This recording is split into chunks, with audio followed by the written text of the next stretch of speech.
नमस्कार, आर्य न्यूज देख रहे हैं आप। मैं हूं आपके साथ पल्लवी सिंह।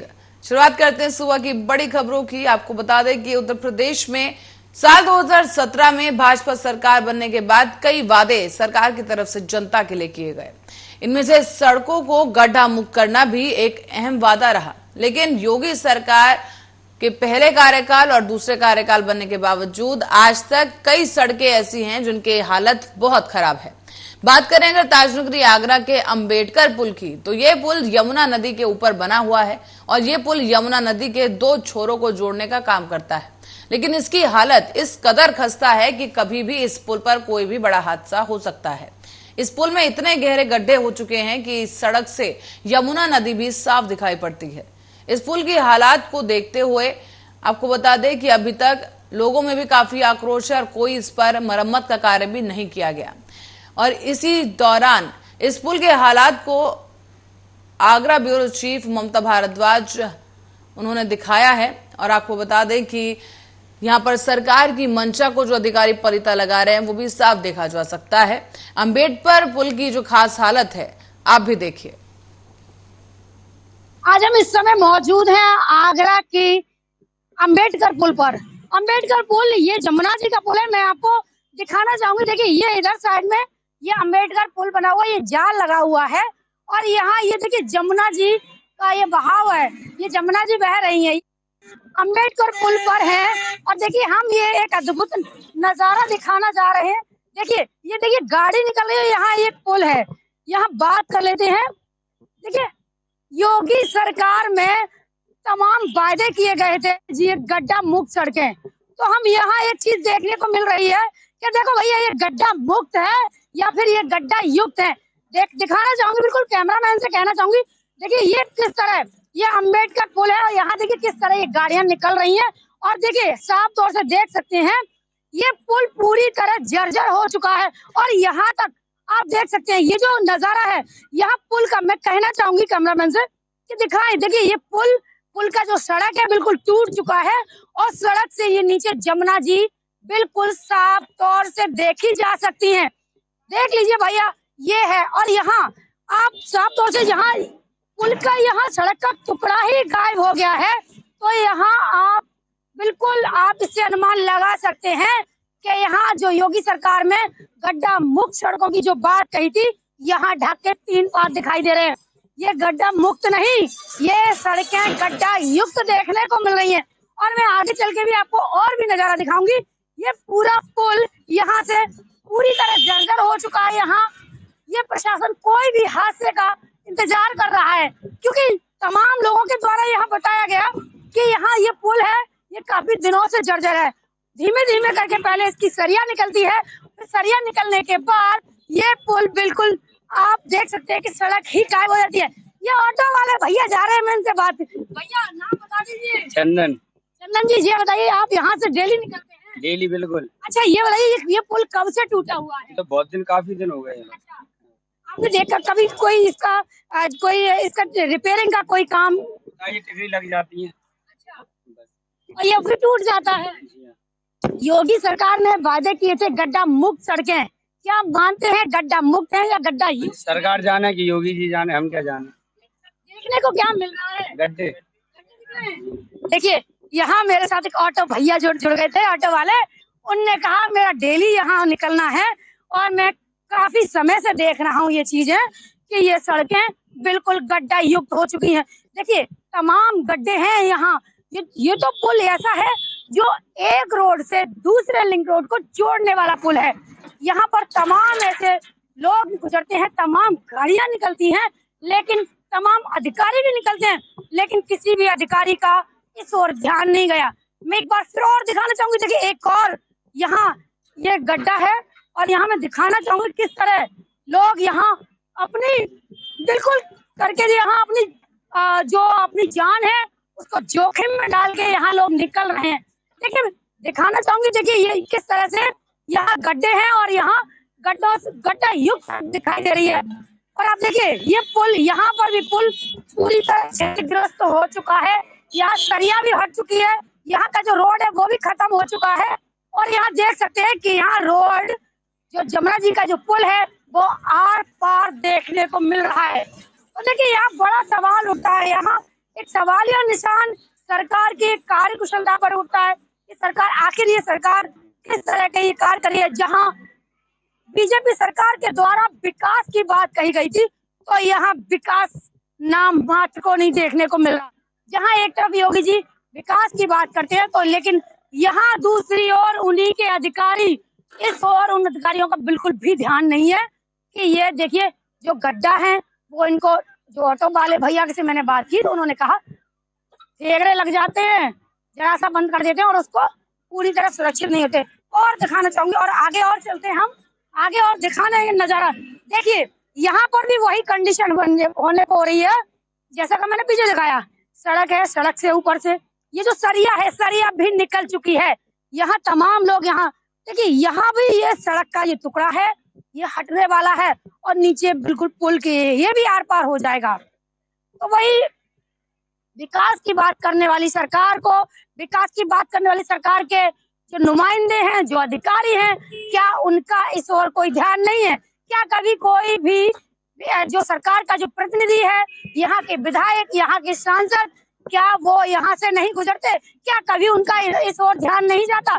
मैं अपनी खबर के माध्यम से इस सरकार को, उन नुमाइंदों को, उन प्रतिनिधियों को ये दिखाना चाहती हूँ, ये बताना चाहती हूँ कि ये जो सड़क का जो हाल, यहाँ जो हाल है उससे तो साफ तौर से यही देखने को मिल रहा है।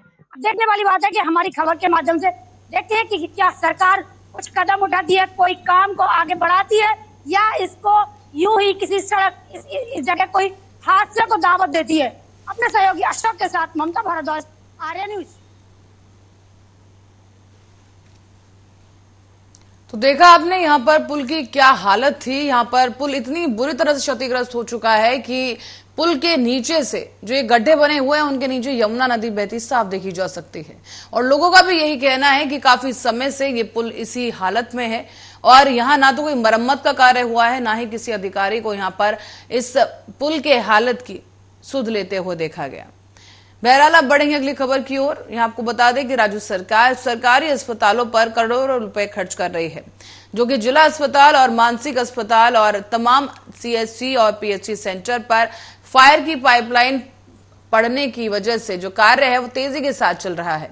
लेकिन सूत्रों की माने तो फायर की लाइन को अंडरग्राउंड पड़ना चाहिए था, लेकिन ठेकेदार ने जमीन से आधा फुट ऊपर ही इस लाइन को बिछा दिया है और टेंडर वाले को अपने जनरेटर से बेल्डिंग का कार्य करना चाहिए था, लेकिन वो अस्पताल की लाखों रुपए की बिजली चोरी करके राज्य सरकार को नुकसान पहुंचा रहा है।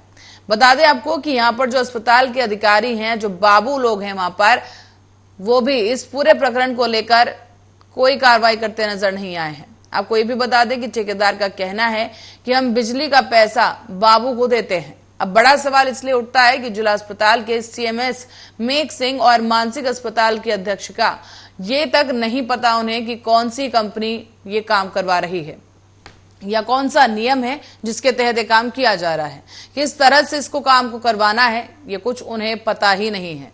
तो वहीं आपको बताते चलें कि वो मीडिया से भी कोई बातचीत करने के लिए तैयार नहीं। इसका यही मतलब समझा जा रहा है कि यहाँ पर मिली भगत से भ्रष्टाचार का एक और खेल खेला जा रहा है और यहाँ पर मरीजों की जान के साथ भी ये बड़ी लापरवाही साबित हो सकता है।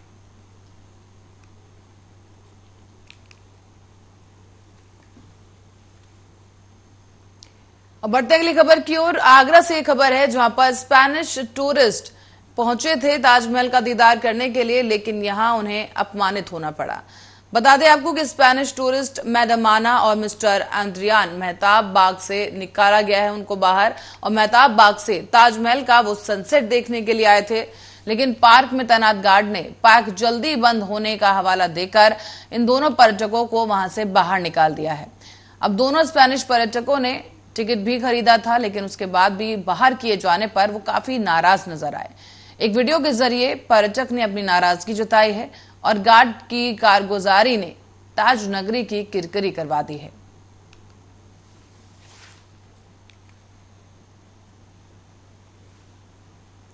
और फतेहपुर में कलयुगी मां की एक करतूत सामने आई है जिसने ममता को ही शर्मसार कर दिया।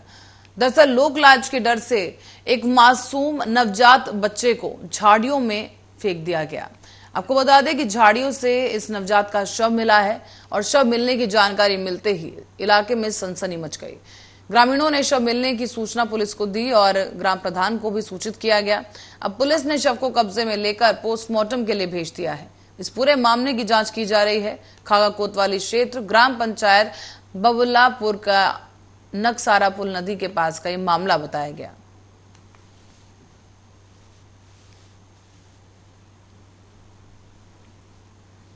भारतीय सिनेमा में आपने कई फिल्में देखी होंगी जो घर जमाइयों पर बनी है या फिर उन दामादों पर बनी है जो अपने सास के घर में आकर रह रहे हैं।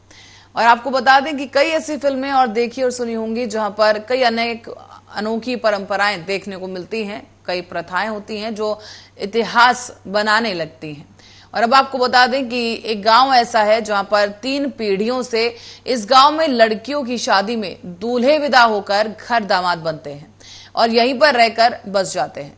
कानपुर देहात के अकबरपुर तहसील के दामादनपुरवा गांव का यह मामला है, जहां पर इस गांव का नाम ही महज इस वजह से पड़ गया कि यहां जब भी किसी लड़की की शादी होती है तो दुल्हन विदा न होकर यहां दूल्हा बनकर जो लड़का होता है वही अपने घर से विदा होकर फेरे लेता है और फिर यहीं आकर बस जाता है।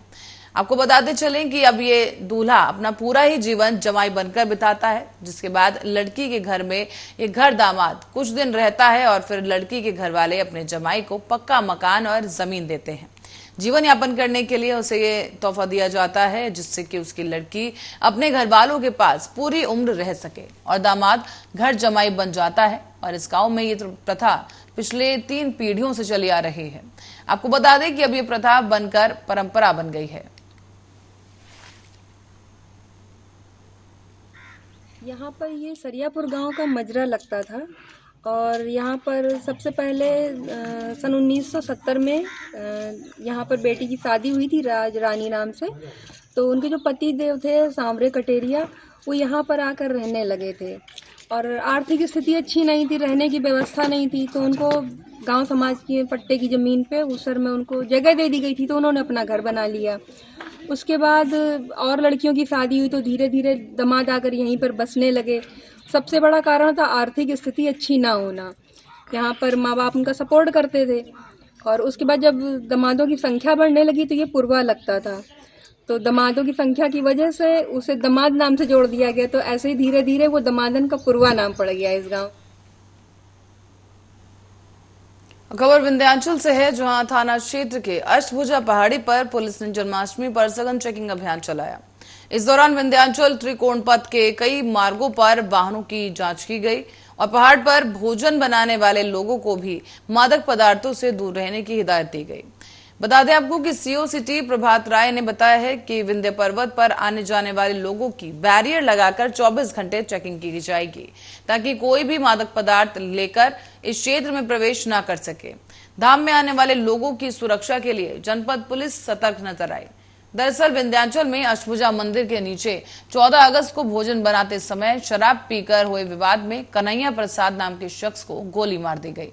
इलाज के दौरान वाराणसी में उसकी मौत हो गई है और इस मामले में बिहार के पूर्व बाहुबली विधायक 7 समेत कई लोगों को गिरफ्तार किया गया। वारदात के बाद चौकन्नी पुलिस अष्टभुजा पहाड़ पर आने वाले भक्तों की सुविधा के लिए नई योजना बनाने में जुटी है।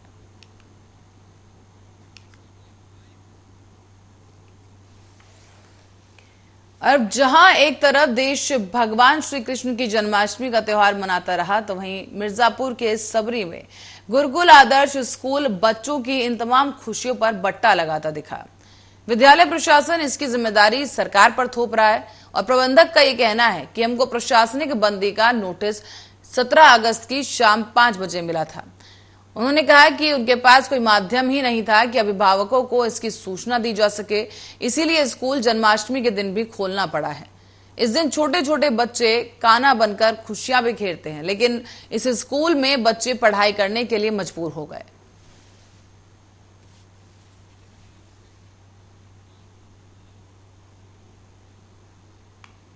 और इसी खबर के साथ ही बुलेटिन में फिलहाल के लिए इतना ही। आप बने रहे हमारे आर्या न्यूज।